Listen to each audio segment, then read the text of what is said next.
Você é uma daquelas pessoas que recitam a oração do Senhor sem perceber a profundidade de seu significado?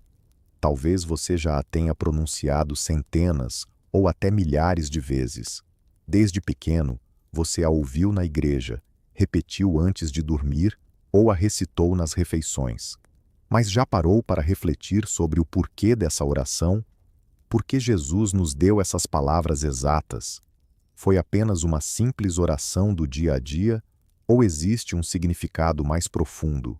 E se eu te contasse que, por trás dessas breves frases, Jesus revelou uma estratégia poderosa, uma conexão divina e a chave para acessar o poder de Deus em sua vida? E se essa oração for mais do que um ritual, mas sim uma arma, uma declaração, uma ligação direta com o céu? A oração do Senhor não se resume a um costume, é uma tática, não é apenas uma repetição, mas uma revelação. Jesus não sugeriu que é uma oração para ser feita antes das refeições. Ele disse: assim vocês devem orar. Isso é espiritualidade em ação, um guia sobre como se aproximar de Deus. Quando você realmente entender a profundidade dessa oração, sua forma de orar mudará para sempre.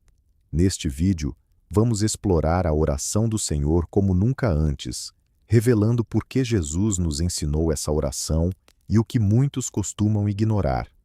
O poder escondido em cada frase e como essa compreensão pode transformar seu relacionamento com Deus. Ao final deste vídeo, você não irá mais recitar essa oração da mesma maneira. Você a fará com autoridade. Se você ainda não percebeu a profundidade dessa oração, não se preocupe. Estamos prestes a analisá-la de um jeito que permitirá que você veja cada palavra, cada frase e seu significado sob uma nova luz. A partir de agora, suas orações nunca mais serão as mesmas, e ao final, vamos orar juntos, usando a oração do Senhor da forma que Jesus pretendia, compreendendo totalmente seu significado e ativando seu poder. O que você está prestes a ouvir pode transformar a forma como você se relaciona com Deus para sempre. E se você conhece alguém que reza sem sentir uma conexão verdadeira, envie este vídeo para essa pessoa. Antes de começarmos, não esqueça de deixar seu like. Isso ajuda a espalhar a mensagem de Deus para mais pessoas. Comente abaixo qual parte da oração do Senhor toca seu coração e, mais importante, compartilhe isso com alguém que precisa ouvir. Você nunca sabe como essa mensagem pode impactar a vida de oração deles. Criamos vídeos explicativos detalhados sobre cada livro da Bíblia para ajudá-lo a aprofundar sua fé e sua jornada com Deus. Cada vídeo sobre histórias bíblicas é projetado para descomplicar as Escrituras de uma forma simples, clara e impactante. Nossa esperança e oração é que este vídeo, assim como todas as mensagens que compartilhamos, despertem algo em seu espírito, uma fé inabalável. Também transformamos alguns de nossos ensinamentos mais poderosos em e-books, para que você possa estudar no seu ritmo e aprofundar ainda mais sua compreensão. Confira a descrição para garantir o seu. Dito isso, vamos começar. Se há uma palavra na oração do Senhor que muda tudo, é a primeira: Pai. Ao analisarmos o que essa oração realmente significa, uma estratégia, um plano de batalha, uma conexão com o poder divino, a lição mais importante é a quem estamos orando. Jesus poderia ter começado com Nosso Senhor ou Nosso Rei. Poderia ter dito, ó Criador Todo-Poderoso do Universo, mas, deliberadamente, escolheu dizer, Nosso Pai. Isso não foi um acaso, foi intencional. Muitas pessoas têm dificuldades em se relacionar com Deus porque o veem como distante, inatingível e difícil de agradar. Talvez você se sinta assim às vezes. Você acredita em... Você realmente conhece a Ele? Quando você ora, sente que está tentando atrair a atenção de um governante supremo que pode estar muito ocupado para te ouvir? Ou se dirige a ele como uma criança que se aproxima de um pai amoroso? Reflita sobre isso. Se você é pai, como se sente quando seu filho corre até você, não porque precise de algo, mas simplesmente para estar ao seu lado? Ele se aconchega em seu colo, te abraça, só quer a sua companhia. Você o rejeita? Diz que está ocupado demais? Ou seu coração se enche de alegria, porque é exatamente isso que você deseja? A presença do seu filho? É assim que Deus se sente. É por isso que Jesus usou a expressão Pai Nosso. Para muitos, a palavra Pai pode carregar um peso. Talvez seu pai biológico tenha sido ausente, abusivo ou sempre insatisfeito. Ou quem sabe ele não esteve presente de forma alguma, e ao ouvir Pai, você sente dor em vez de conforto. Mas aqui está a verdade. Deus não é assim. Ele não é um ser humano cheio de falhas. Ele é o Pai perfeito. Ele não se compara ao seu pai terreno. Ele é tudo o que você gostaria que ele fosse. O inimigo quer que você pense que Deus é distante, frio e indiferente. Essa é a maior ilusão. Se Satanás conseguir te convencer de que Deus é inacessível, ele te afastará da experiência transformadora da oração. Mas Jesus desmantela essa mentira com duas palavras simples: Pai Nosso. E logo em seguida, acrescenta algo ainda mais profundo: no céu. Ao dizermos Pai Nosso que estás nos céus, estamos afirmando duas verdades. Somos seus filhos. Isso é um relacionamento, não apenas uma prática religiosa. O céu é nosso lar. Não estamos falando com uma força cósmica distante.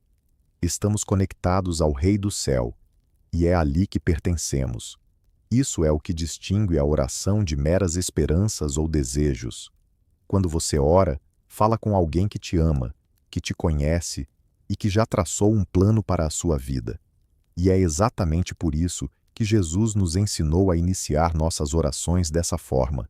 Ele nos convida a uma nova maneira de pensar. Ao se apresentar diante de Deus, não se aproxime como um pedinte. Venha como um filho ou filha. Porque quando você se coloca diante de Deus como seu Pai, isso transforma a maneira como você ora. Observe Jesus. Ele se referiu a Deus como Pai mais de 150 vezes nos Evangelhos. Ele não apenas nos ensinou a dizer isso, ele viveu isso. Em João 11:41 e 42, antes de ressuscitar Lázaro, Jesus iniciou sua oração com: Pai, eu te agradeço porque me ouviste. Sei que sempre me ouves. Isso é confiança. Essa é a relação que ele deseja que você tenha. E quando você compreende isso, suas orações nunca mais serão as mesmas. Você não orará como alguém que espera que Deus esteja ouvindo. Você orará como alguém que sabe que Ele está presente. Você não implorará pela atenção de Deus. Você descansará no fato de que já a possui. É aqui que o poder começa. Então, na próxima vez que você disser Pai Nosso que estás nos céus, não apenas pronuncie as palavras, sinta-as, dê-lhes significado, compreenda o que realmente expressam. Você é filho dele, o céu é seu lar, e quando você ora, seu Pai está ouvindo. Se chamar Deus de nosso Pai altera a forma como nos aproximamos dele, então o que Jesus diz a seguir muda nossa visão sobre ele. Santificado seja o teu nome. Quantas vezes você já repetiu essas palavras sem refletir sobre seu verdadeiro significado? A palavra santificado não faz parte do nosso vocabulário cotidiano.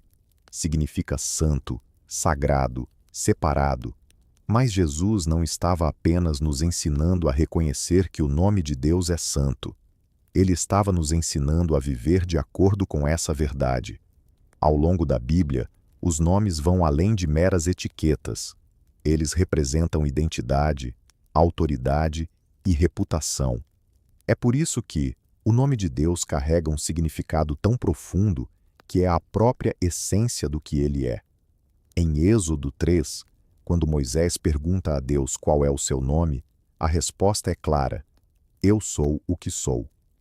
Nesse momento, Deus não estava apenas fornecendo um título. Ele estava revelando sua natureza eterna e imutável. Quando Jesus nos instrui a orar, santificado seja o teu nome, ele nos lembra que estamos nos dirigindo ao Deus cujo nome é supremo.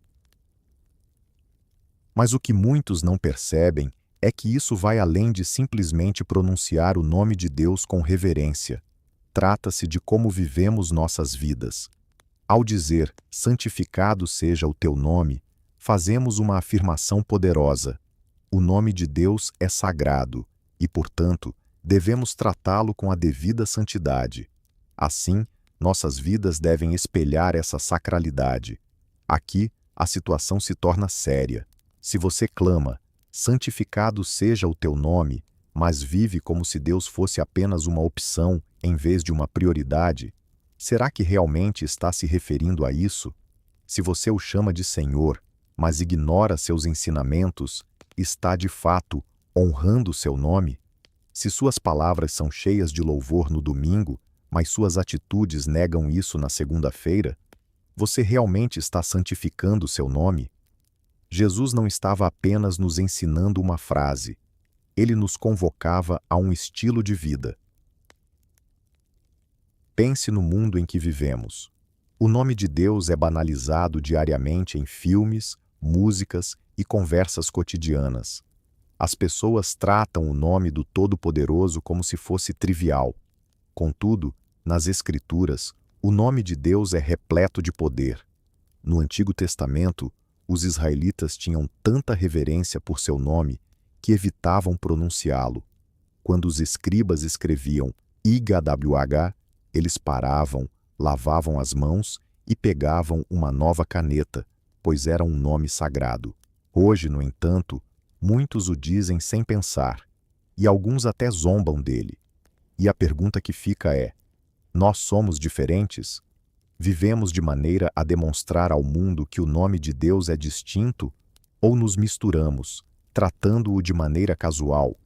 O nome de Jesus é imensamente poderoso.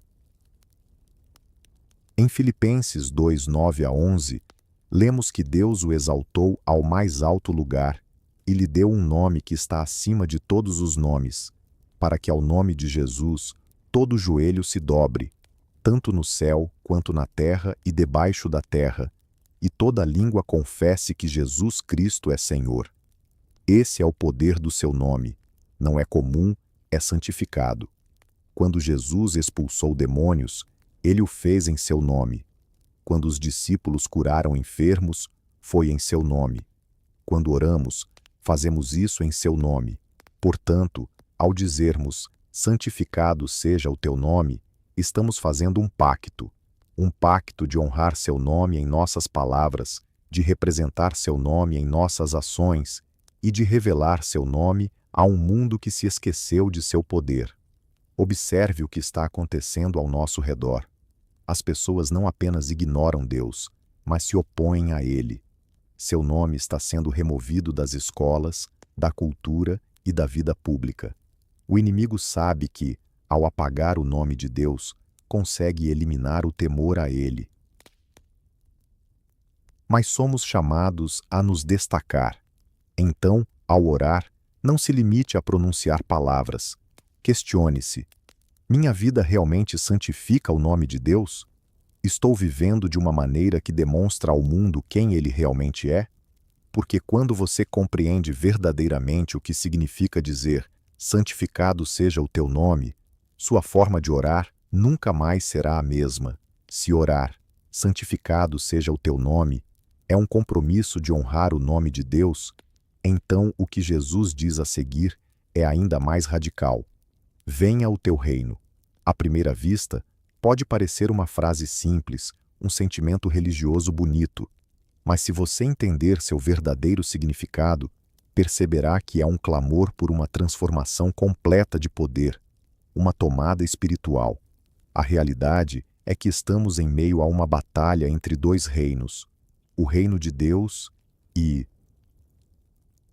o reino deste mundo é evidente, está ao nosso redor, um ambiente dominado pela busca incessante de poder dinheiro, influência e vaidade. Um sistema que nos diz para buscar a felicidade a qualquer preço. Um lugar onde a verdade se molda conforme os desejos das pessoas, onde o que é bom é rotulado como mal e vice-versa. No entanto, o reino de Deus apresenta uma proposta diferente. Nesse reino, os que estão na vanguarda se tornam os últimos, enquanto os que estão atrás são exaltados. Os humildes são elevados, enquanto os orgulhosos enfrentam a queda. Aqui, o poder não está ligado à opressão, mas sim ao serviço. O rei se sacrificou por seu povo em vez de exigir deles sacrifícios. Esse é o reino que Jesus nos ensinou a almejar em nossas orações. Mas há um detalhe que muitos não percebem. O reino de Deus não é apenas uma promessa para o futuro, é algo que devemos trazer para o presente. Quando Jesus veio, ele não apenas falou sobre o céu, ele apresentou o reino.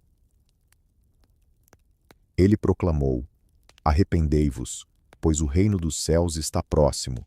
Mateus 4,17. Ele expulsou demônios, curou os doentes e perdoou pecados não apenas para realizar milagres, mas para ilustrar como o reino de Deus se manifesta em ação. E agora, somos convocados a fazer o mesmo. Entretanto, aqui está o desafio. Muitos não desejam realmente que o reino de Deus se estabeleça, mas sim que seu próprio reino prevaleça. Eles anseiam por suas vontades, seus planos e seus desejos realizados. Buscam um reino confortável, onde Deus abençoe suas vidas sem transformar seus corações. Querem um espaço onde Jesus esteja presente, mas onde continuam no trono. Contudo, Jesus não nos ensinou a orar: Senhor, abençoa meu reino. Ele nos instruiu a dizer: venha o teu reino. Isso implica rendição, alinhamento com a vontade divina, não com a nossa. Significa: Deus governe, estabeleça seu reino na minha vida, na minha casa, na minha cidade, neste mundo.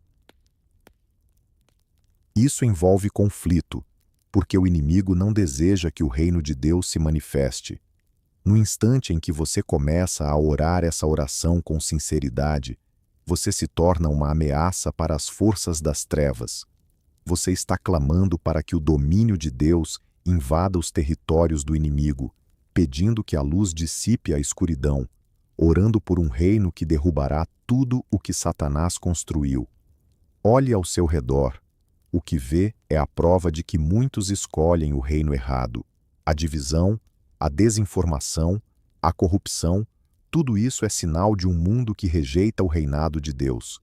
Mas Jesus não nos mandou esperar passivamente pelo céu. Ele nos ordenou a orar pelo advento do reino. E a pergunta que surge é: você está disposto a viver de forma a trazer esse reino à terra? Porque orar, venha o teu reino, não se resume a palavras, é ação. É ser as mãos e os pés de Jesus, defender a verdade em meio a mentiras, viver com justiça mesmo quando a cultura promove o pecado, e andar em amor em um mundo repleto de ódio. Portanto, ao orar, não se limite a repetir as palavras. Pergunte a si mesmo: estou vivendo de uma maneira que acolhe o reino de Deus, ou estou apenas construindo o meu próprio? Quando você realmente compreende o que significa dizer venha o teu reino, sua forma de orar nunca mais será a mesma. A rendição é onde muitos enfrentam dificuldades na oração. Pedir a Deus o que queremos é fácil, mas é desafiador dizer: não a minha vontade, mas a tua seja feita. Essa frase poderosa, que a tua vontade seja feita na terra como no céu, é uma das mais significativas e desafiadoras da oração do Senhor, pois nesse momento não estamos apenas proferindo palavras, mas escolhendo confiar no plano de Deus ao invés do nosso. Reconhecer que os caminhos de Deus são superiores, mesmo quando não conseguimos compreender. Pense um instante. Você já orou fervorosamente por algo, acreditando plenamente que era o certo, apenas para ouvir um não de Deus? Talvez você tenha implorado para que um relacionamento fosse salvo, mas ele acabou. Ou quem sabe você tenha pedido um emprego e outra pessoa acabou sendo escolhida. Pode ser que você tenha solicitado cura, mas a dor persistiu. Nesses momentos, a parte da oração do Senhor se torna palpável, pois a rendição não é apenas uma questão de palavras, mas de confiar em Deus quando a resposta não condiz com nossas expectativas. Jesus nos exemplificou isso no momento mais crítico de sua vida, no jardim do Getsêmani. O peso da cruz o oprimia. Ele sabia o que estava por vir: traição, dor, humilhação e a separação do Pai. E ele orou: Pai, se você está disposto, afaste de mim este cálice. Contudo, não se faça a minha vontade, mas a sua. Lucas 22 e 42. Aquela oração não foi fácil, cheia de emoção. Foi uma verdadeira luta. Porém, naquele instante, Jesus nos ensinou o que é a verdadeira rendição. Ele depositou toda a sua confiança no Pai, mesmo quando isso o levou à cruz. E aqui é onde precisamos refletir.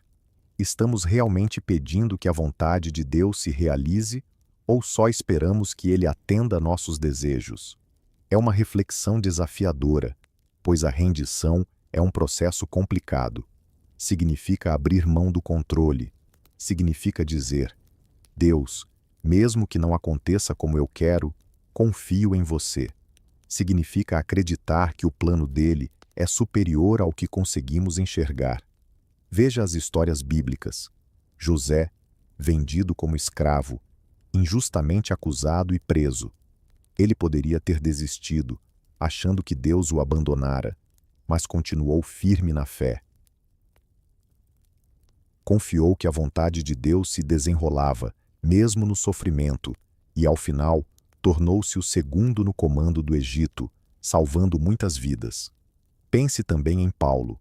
Ele sonhava em pregar o Evangelho livremente, mas se viu espancado, naufragado e encarcerado.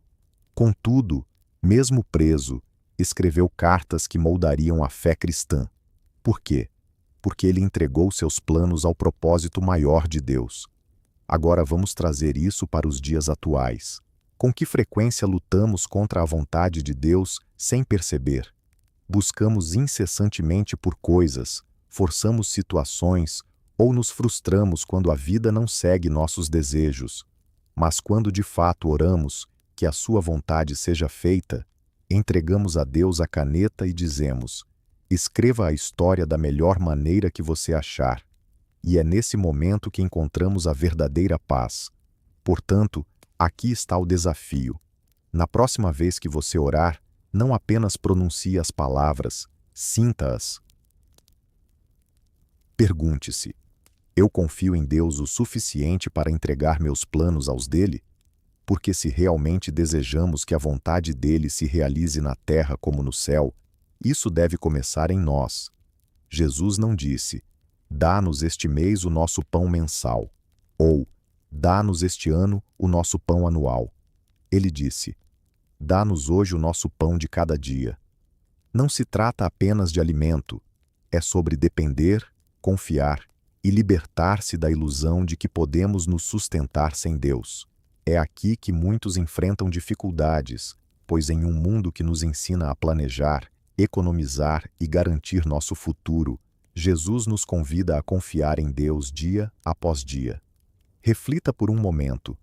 Quantas vezes você passou a noite em claro preocupado com dinheiro, com o trabalho, com a forma de sustentar sua família? A ansiedade que surge quando o futuro é incerto. É por isso que essa parte da oração é tão impactante, porque Jesus nos chama a mudar nossa mentalidade, a deixar de lado a preocupação obsessiva com o que nos falta e começar a confiar naquele que tudo tem. Deus sempre proporcionou o necessário. Veja os israelitas no deserto. Diariamente, ele lhes enviava maná do céu. Mas havia uma regra: podiam recolher apenas o suficiente para aquele dia. Se tentassem guardar um pouco a mais, tudo se estragava. Por quê? porque Deus queria ensinar a importância da dependência diária. Ele estava mostrando que sua provisão não dependia de seus próprios esforços, mas dele. E essa é a lição que Jesus nos transmite por meio dessa oração. Contudo, sejamos sinceros, essa ideia é desafiadora. Dentro de nós, há um desejo profundo de segurança. Queremos ter certeza de que estamos protegidos para os próximos 5, 10 ou até 20 anos. Ansiamos por garantias de que nunca enfrentaremos dificuldades.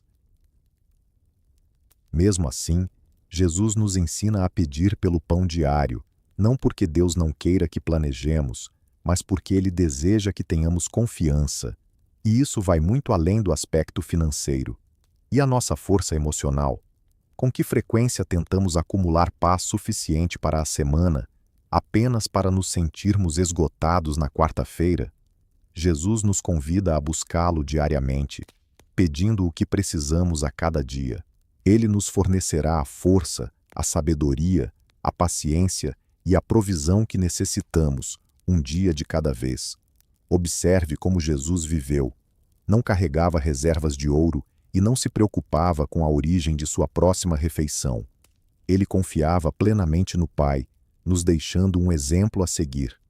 A verdade é que, ao começarmos a viver dessa maneira, confiando em Deus todos os dias em vez de acumular recursos por segurança, experimentamos uma liberdade que o mundo não pode oferecer. A ansiedade se dissipa quando percebemos que estamos nas mãos de um provedor fiel. Agora, reflita sobre a cultura atual, a pressão para ter sucesso, a obsessão por riquezas, a preocupação constante com o futuro. Isso é exaustivo. Mas Jesus nos diz: liberte-se disso, peça o que precisa hoje e confie em mim para cuidar do amanhã. Aqui está o desafio. Como sua vida mudaria se você realmente acreditasse que Deus cuidaria de você diariamente? E se você deixasse de viver com medo do futuro e passasse a confiar nele no presente?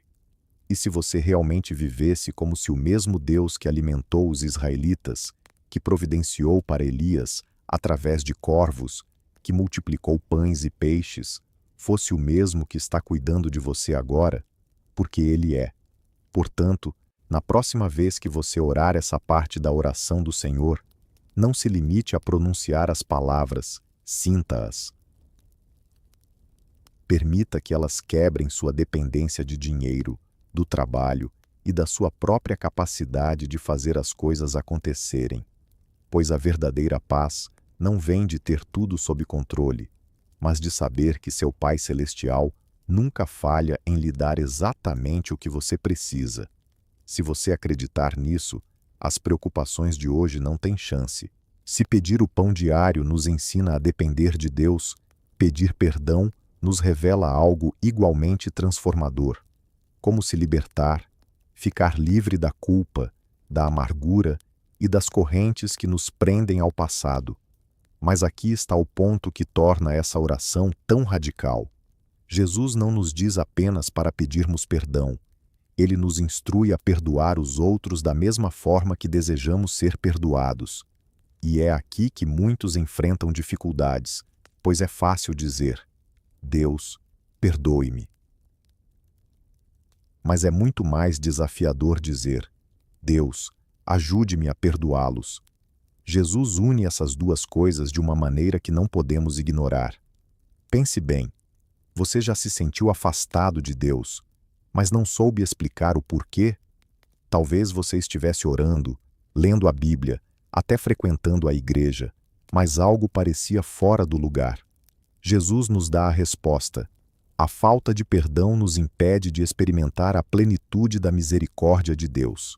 Isso endurece nossos corações, distorce nossas orações e nos mantém presos em um ciclo de dor.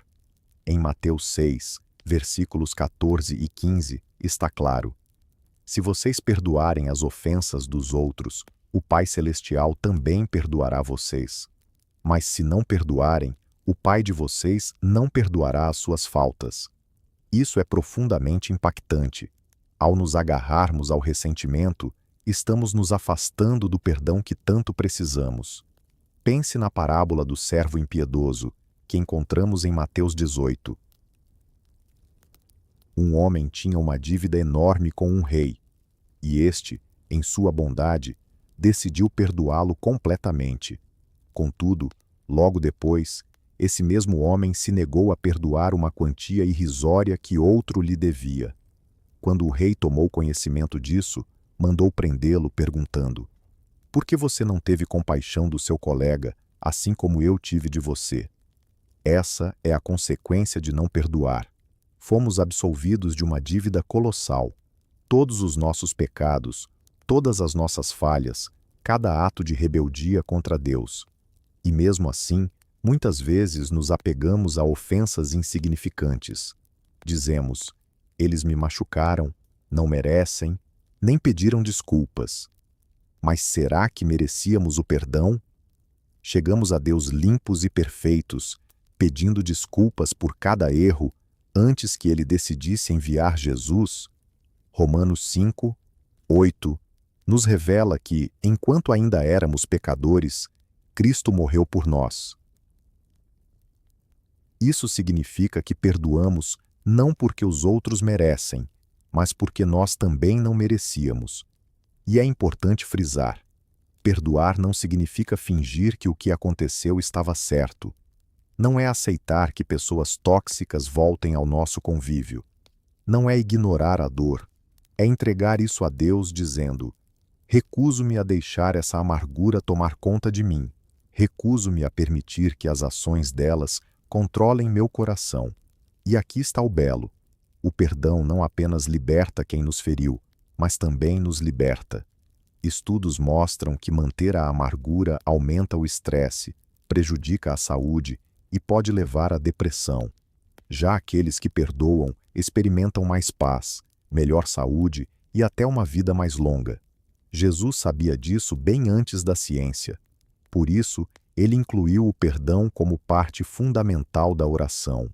Agora vamos refletir sobre outro aspecto. Se formos sinceros, muitas vezes somos nós que precisamos de perdão, não só de Deus, mas também dos outros. Ferimos pessoas, dizemos coisas que não deveríamos, cometemos erros. Assim como buscamos a misericórdia de Deus, devemos ser humildes o suficiente para buscar a reconciliação sempre que possível. Então pense: quem você precisa perdoar? Pode ser alguém do passado, um pai, um amigo, um cônjuge. Talvez você precise perdoar a si mesmo ou pedir perdão a alguém. Jesus deixa claro que não podemos separar o recebimento do perdão de Deus e o ato de oferecê-lo. Se quisermos que nossas orações tenham força, se desejamos viver em verdadeira liberdade, precisamos romper as correntes da amargura.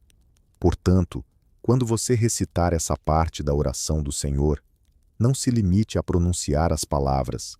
Sinta-as, permita que elas transformem você. E se Deus trouxer à sua mente um nome, não ignore. O perdão pode ser desafiador, mas é essencial. Quando você finalmente soltar esse peso, perceberá que não estava apenas prendendo outra pessoa, estava aprisionando a si mesmo. E Deus nunca quis que você vivesse assim. Se o perdão nos liberta das amarras do passado, a próxima parte da oração do Senhor nos prepara para os desafios que estão por vir.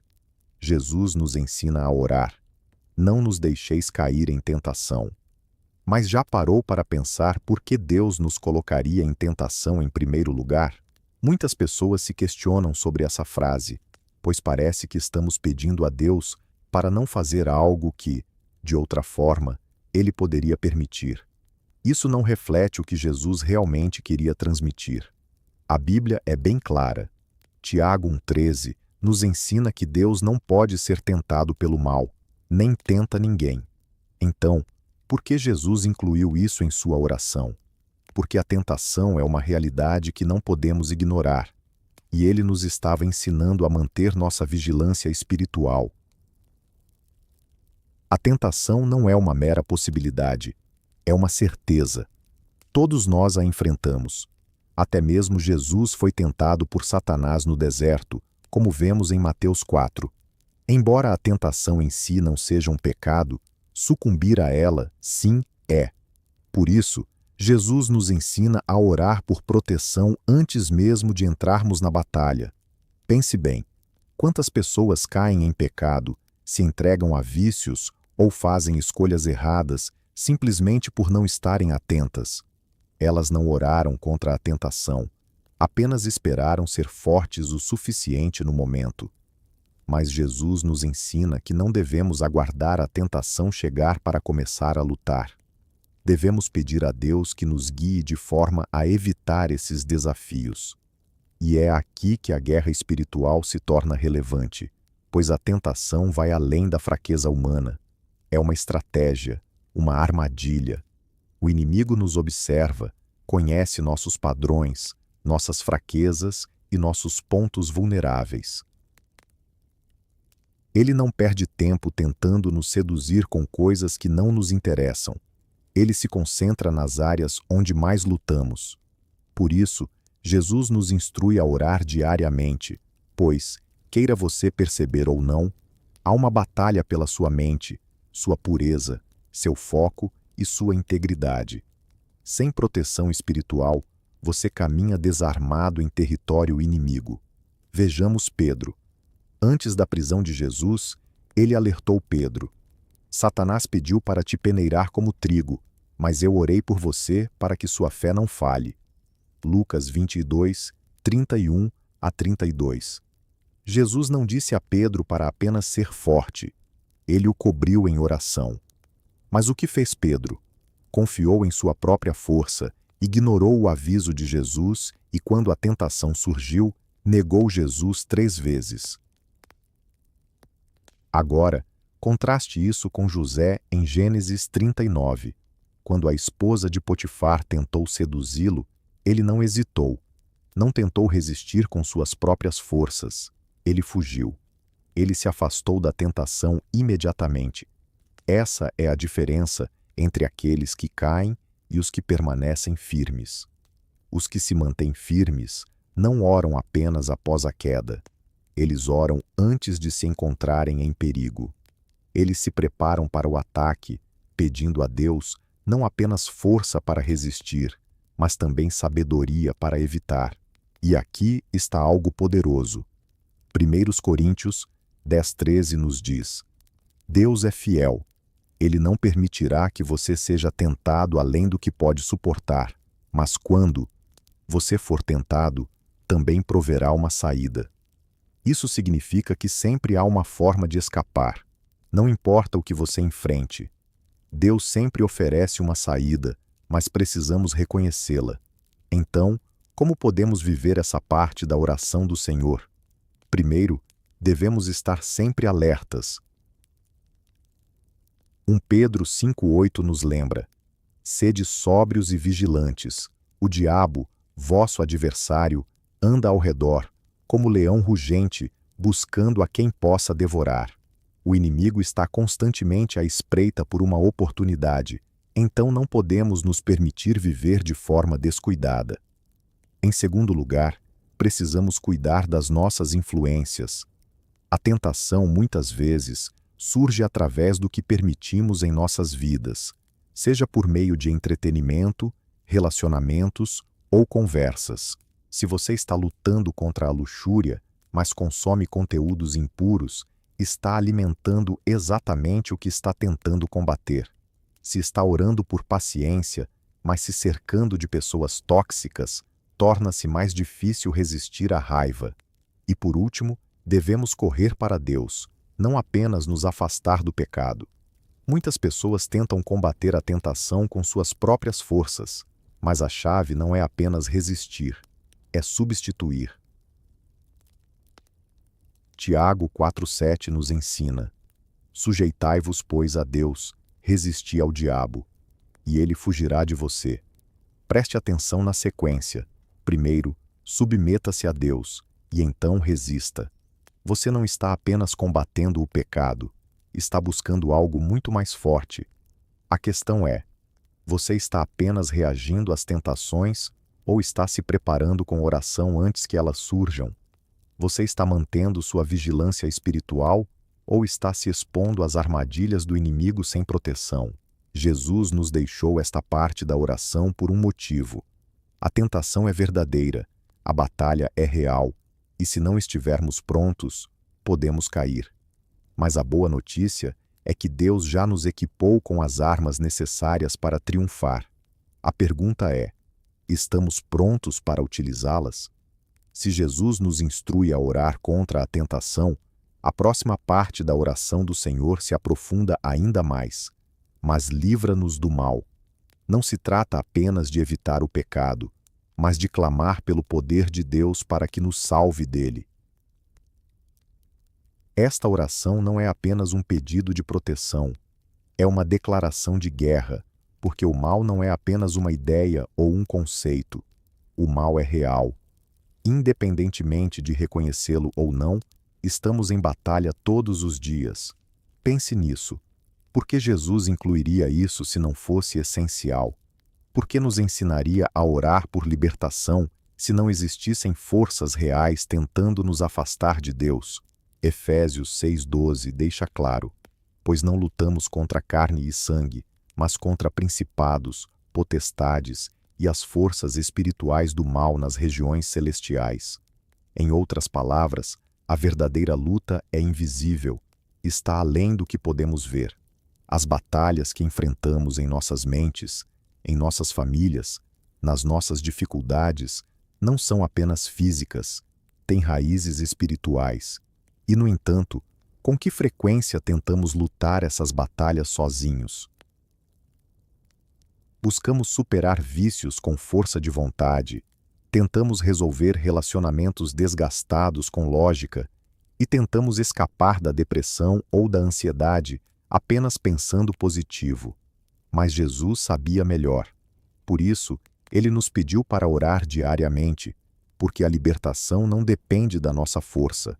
É algo que Deus realiza quando o invocamos.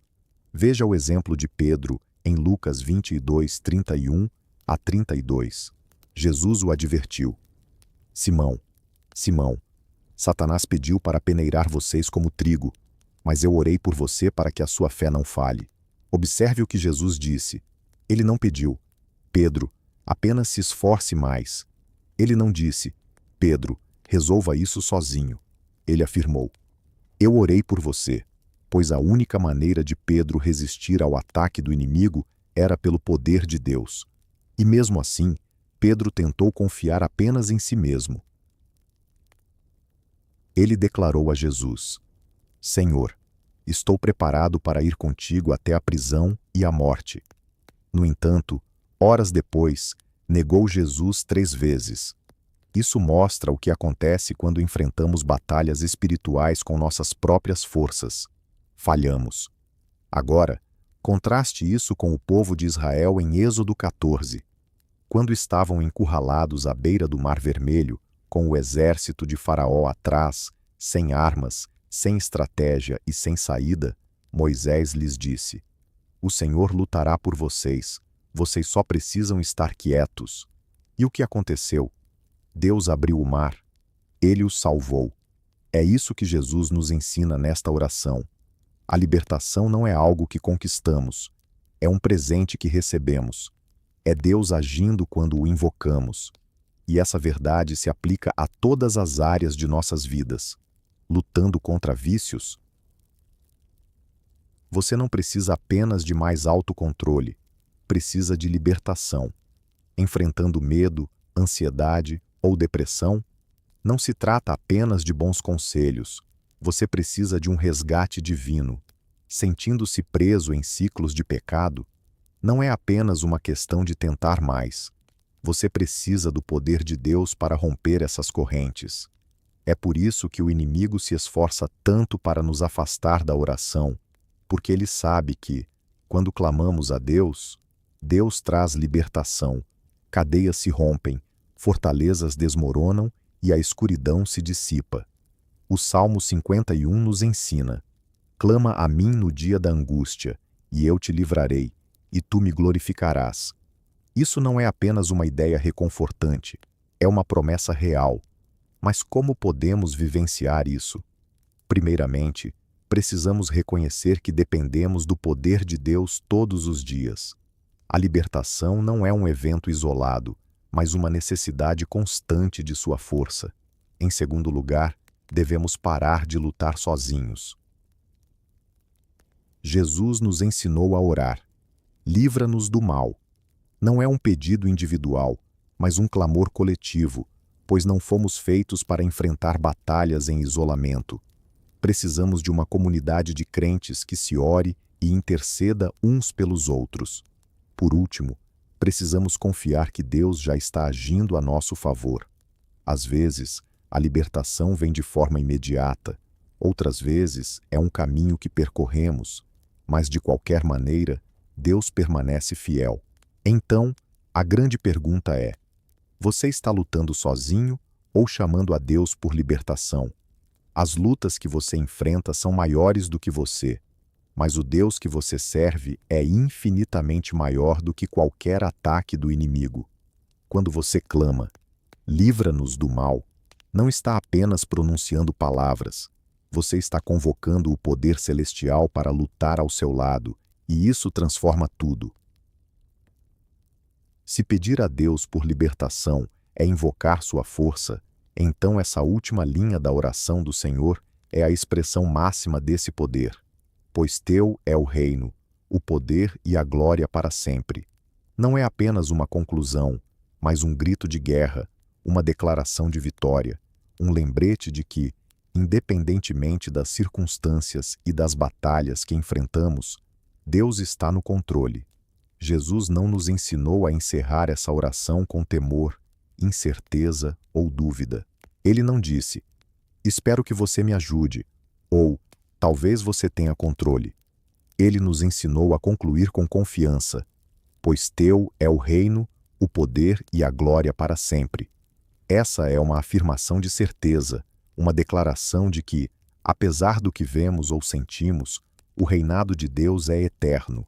Isso é fundamental, pois a oração não é apenas um pedido, mas uma forma de alinhar nossos corações com a verdade divina, ajustando nossa visão à realidade dele. E quando terminamos em adoração, reconhecendo sua autoridade, mudamos nosso foco dos nossos problemas para o seu poder. Imagine como suas orações mudariam se terminassem assim. Em vez de finalizar com Deus, não sei o que fazer, você encerraria com mas teu é o reino, expressando que não tem controle, mas ele sim. Ao invés de concluir com Senhor, me sinto tão fraco, você diria, mas teu é o poder, reconhecendo que, embora possa não ter força, ele a possui. E em vez de terminar com Deus, estou temeroso pelo que está por vir, você finalizaria com mas teu é a glória para sempre, lembrando que este mundo é passageiro, mas seu reinado é eterno. Isso é exatamente o que o rei Josafá fez em 2 Crônicas 20. Quando seus inimigos se aproximavam e a derrota parecia certa, o que ele fez? Ele orou, reconhecendo sua falta de poder, e ao invés de entrar em desespero, encerrou com adoração. Todo o exército de Judá louvou a Deus antes mesmo da batalha ser vencida. E o que aconteceu? Deus fez com que seus inimigos se voltassem uns contra os outros, e Judá não precisou lutar, pois a batalha nunca foi deles, mas do Senhor. Isso é o que Jesus estava ensinando. A oração não termina com súplicas, mas com declarações de que Deus já reina, que seu poder é maior do que nossas lutas, e que não importa o que aconteça, ele detém a vitória final. E isso é crucial, pois vivemos em um mundo que tenta nos convencer de Deus não está sob controle. A escuridão parece triunfar. O caos parece dominar. Contudo, ao pronunciarmos essas palavras em oração, estamos nos opondo a essa ilusão e recordando nossas almas da verdade. O reino, o poder e a glória pertencem a Ele eternamente. Mas como podemos viver isso na prática? Primeiro, é essencial que finalizemos cada oração com fé. independentemente das dificuldades que enfrentamos. Declaremos a soberania de Deus e encerremos com confiança, afastando a incerteza. Em segundo lugar, é importante lembrar que a vitória pode não se apresentar como imaginamos. Às vezes, Deus age de forma instantânea. Outras vezes, Ele nos guia por um processo. Mas em qualquer circunstância, Ele está no comando. E por último, devemos deixar essa verdade influenciar nossa maneira de viver. Se acreditamos de fato que o reino, o poder e a glória são dele, por que vivemos com medo? Por que hesitamos em confiar? Por que permitimos que as circunstâncias nos desestabilizem? Se realmente acreditamos, isso transforma tudo. Ao entrar em uma situação desafiadora, não chegamos derrotados. Chegamos com a certeza de que o reino de Deus é firme. Ao enfrentar uma luta que parece insuperável, não recuamos. Permanecemos firmes, cientes de que o poder de Deus é imensurável. Quando o mundo tenta nos convencer de que a escuridão prevalece, não perdemos a esperança. Lembramos que a glória dele é eterna. É por isso que Jesus finalizou a oração dessa forma. Não é apenas um encerramento, mas uma declaração poderosa, a palavra final sobre cada situação, cada batalha, cada medo, pois teu é o reino, o poder e a glória para sempre. Independentemente do que aconteça ao nosso redor, não importa os desafios que enfrentamos, Deus reina. E é por isso que oramos. Se compreendemos os ensinamentos de Jesus, entendemos que essa oração não é só uma recitação, mas um modo de vida. A lição mais valiosa que extraímos da oração do Senhor é que seu propósito não é mudar a vontade de Deus, mas sim nos transformar. Pense bem, quantas vezes oramos como se estivéssemos tentando convencer Deus a agir, como se precisássemos persuadi-lo a se importar com nossas necessidades. Mas Jesus não nos ensinou a orar para persuadir. Ele nos deu uma oração de alinhamento que, quando compreendida e praticada, redefine nossas prioridades, ajusta nossos corações e reorienta nossa fé no poder de Deus, e não em nossos problemas. Por isso, Jesus não instruiu seus discípulos a orar para que seus próprios reinos prosperassem, mas a orar primeiro pelo reino de Deus, pela vontade dele, pela presença dele. Quando oramos assim, não pedimos apenas que Deus mude nossas circunstâncias, mas que ele nos transforme. Então, como podemos aplicar essa oração em nosso cotidiano? Primeiro, é preciso mudar nossa abordagem em relação à oração. A oração não é um monólogo, é um diálogo. Muitas vezes, tratamos a oração como uma mera lista de afazeres. Falamos, listamos nossos pedidos e seguimos adiante. Mas e se orássemos como Jesus nos ensinou? E se começássemos reconhecendo a presença de Deus? E se realmente consagrássemos seu nome, nos maravilhássemos com quem ele é, antes de fazermos qualquer pedido? E se reservássemos um momento para ouvir, em vez de apenas falar? Em segundo lugar, devemos colocar em prática o que oramos. Se dizemos que a tua vontade seja feita, precisamos nos submeter à nossa própria vontade. Não podemos orar pela vontade de Deus e depois nos recusarmos a segui-la. Não podemos pedir o pão de cada dia enquanto ainda nos preocupamos com o amanhã. Não podemos pedir perdão se ainda cultivamos a amargura. E por último, devemos permitir que essa oração molde nossa visão de mundo. Cada parte dela nos desafia a reconsiderar a forma como a sociedade nos ensina a pensar. O mundo nos diz que devemos ser autossuficientes. Jesus nos orienta a confiar no Pai. O mundo, isso nos levará a abandonar a oração voltada apenas para nossos próprios desejos e a começar a clamar pelo reino de Deus. Imagine se deixássemos de enfrentar batalhas espirituais com nossas próprias forças e, ao invés disso, buscássemos a ajuda de Deus para nos proteger do mal. Essa oração é um convite, um convite para adotar uma nova maneira de viver, pensar e confiar. Portanto, a verdadeira questão é: estamos realmente orando como Jesus nos ensinou ou apenas repetimos palavras sem perceber seu significado profundo? Pois, uma vez que você compreende a essência do que Jesus estava nos transmitindo, sua forma de orar nunca mais será a mesma. Seu relacionamento com Deus mudará para sempre. E você perceberá que a oração do Senhor não é apenas uma recitação, é o grito de guerra daqueles que vivem pela fé. Se essa oração nos ensinou algo, é que a oração não deve ser um mero hábito, deve ser uma arma, uma estratégia, um elo vital com o Pai. Contudo, para muitos de nós, a oração se tornou uma rotina, algo que fazemos porque nos foi ensinado, sem nunca perceber o poder que reside nela. A lição mais valiosa que aprendemos ao explorar a oração do Senhor é que orar não é apenas falar, é também se render. Reflita sobre isso. Jesus não deixou aos seus discípulos uma oração para que apenas repetissem. Ele forneceu um modelo, um guia para orar de forma que transforma a atmosfera, alinha nossos corações com a vontade de Deus e nos prepara para a batalha espiritual. Essa oração foi criada para nos transformar, não apenas para ser pronunciada por obrigação. Então, a verdadeira pergunta é: você está apenas repetindo palavras ou realmente orando? Porque há uma diferença significativa. Quando dizemos, Pai nosso que estás nos céus, fazemos uma pausa para reconhecer que estamos nos dirigindo ao Criador do universo, que nos chama de filhos.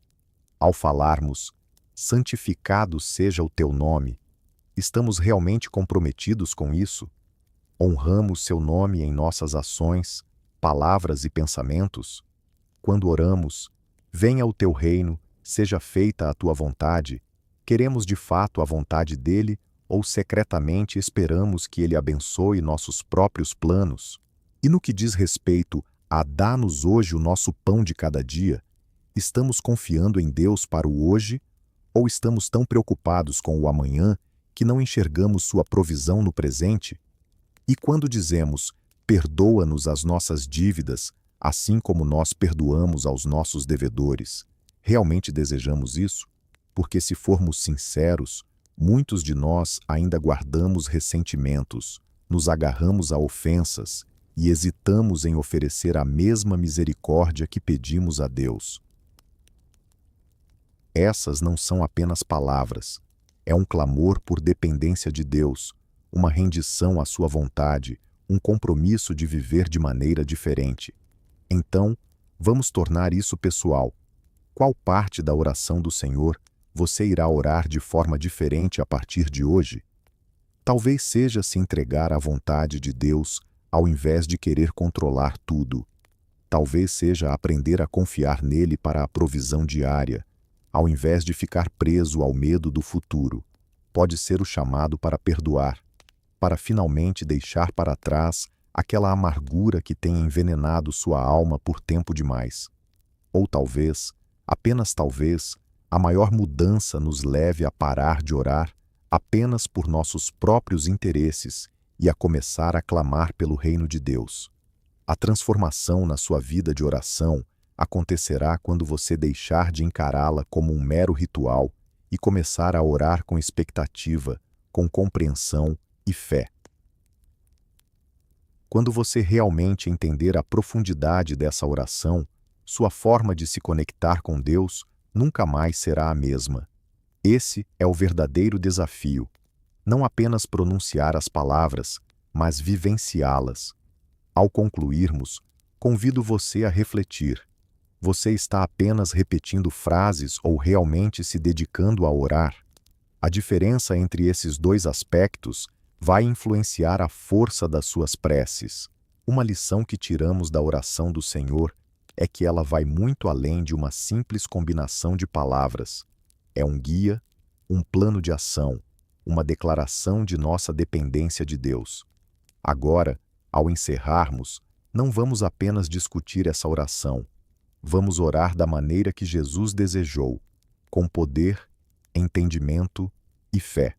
Portanto, onde quer que você esteja, faça uma pausa, acalme seu coração e permita que essas palavras penetrem não apenas na sua mente, mas na sua alma.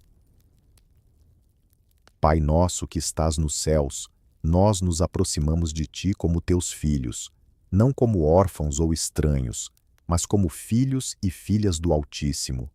Tu não estás distante, não és inalcançável, és nosso Pai e depositamos nossa confiança em ti. Santificado seja o teu nome, Senhor. Nós te honramos e proclamamos que és santo, que teu nome está acima de todos os nomes. Que nossas vidas reflitam essa santidade. Que nossas palavras, pensamentos e ações glorifiquem o teu nome, em vez de desonrá-lo. Venha o teu reino, seja feita a tua vontade, assim na terra como no céu. Pai, nós nos rendemos, não à nossa vontade, mas à tua. Que o teu reino reine em nossas vidas, lares e cidades. Que a tua justiça nos transforme. Não queremos apenas orar pelo teu reino, desejamos vivê-lo. Dá-nos hoje o pão que precisamos, Senhor. Confiamos em ti para o hoje, não apenas por alimento, mas por cada necessidade. Provisão, sabedoria, força e paz. Ensina-nos a deixar de lado a obsessão com o futuro e a reconhecer como tu nos sustentas neste momento. Perdoa nossas dívidas, assim como nós perdoamos aqueles que nos devem. Pedimos pela tua misericórdia, pois falhamos, mas assim como tu nos perdoas, escolhemos perdoar aqueles que nos feriram, mesmo aqueles que não merecem e que nunca se desculparam. Liberamos e deixamos ir, porque o teu perdão é maior. Não nos deixes cair em tentação, mas livra-nos do mal. Pai, precisamos da tua força. O inimigo ronda como um leão à espreita, buscando destruir. A tentação está por toda parte, mas sabemos que tu já traçaste um caminho. Protege-nos de cair, guarda nossos corações, nossas mentes, nossas famílias e cubra-nos com a tua proteção, pois teu é o reino, o poder e a glória para sempre. Senhor, tu reinas, independentemente do que aconteça neste mundo, não importa quais batalhas enfrentemos, tu estás no trono. Nossa esperança está em ti, nossa confiança está em ti, e te louvaremos hoje, amanhã e para sempre. E se você orou isso com um coração aberto, saiba que não apenas recitou uma oração, mas a ativou. A partir de agora, quando você orar a oração do Senhor, não a pronuncie apenas. Sinta-a, deixe-a transformar sua vida, mude a maneira como você pensa, vive e caminha com Deus. Se esta mensagem tocou seu coração e você deseja se aprofundar em sua vida de oração, confira os e-books que deixamos na descrição. Esses recursos foram elaborados para auxiliar no seu crescimento, ajudando a aplicar o que você aprendeu hoje no seu dia a dia. E antes de sair, envie este vídeo para alguém que precisa ouvir isso, porque a oração não é apenas para você, é para o mundo. Fique abençoado.